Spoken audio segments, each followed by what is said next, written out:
Hello everyone, this is Anduin Omari with another hashtag word origin. Have you ever wondered why we call a self-moving machine an animated statue or robot-like device an automaton? It sounds so modern, so mechanical, like something out of a sci-fi movie or a high-tech factory floor. And yet, the word is ancient. Well, the story behind it takes us straight back to the workshops of the gods. Automaton comes from the ancient Greek automatos, literally self-moving or acting of its own will. Auto for self and a root tied to mind or thought.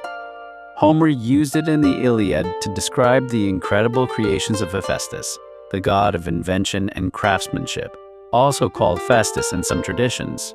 Picture this, Hephaestus didn't just forge weapons. He built golden servant women who looked and moved like living beings, with minds of their own.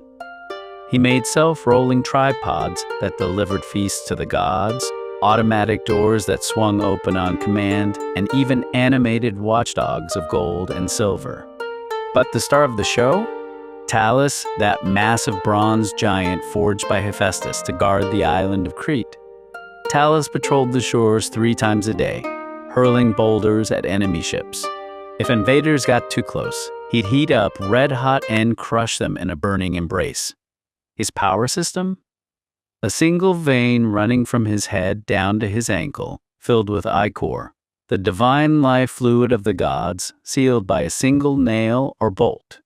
Drain the Ichor, and the mighty automaton collapses. It's like an ancient battery or circulatory circuit keeping the machine alive. Here's what makes it special. Over 2,500 years ago, the Greeks were already imagining machines with a will of their own, self-operating devices powered by something that mimicked life itself. And they weren't just dreaming. Real artifacts like the Antikythera mechanism, that intricate geared computer pulled from a shipwreck, could predict eclipses, track celestial movements, and even mark the cycles of the Olympic Games. Ancient tech that still blows our minds today. But let's be real. We think of autonomous robots and AI as shiny new breakthroughs of the 21st century. Yet the ancients were already telling stories of self-minded bronze giants and golden assistants acting on their own. The irony.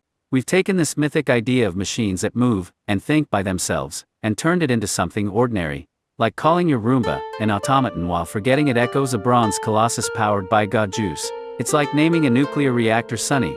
So the next time you hear about the latest self-driving car or humanoid robot, remember, you're walking in the footsteps of Hephaestus and the dreams of ancient engineers who imagined life forged in metal. A tiny sip of cosmic and mechanical weirdness in every invention. Want more words, more emphasis on Talos Ichor, Antikythera tie-in?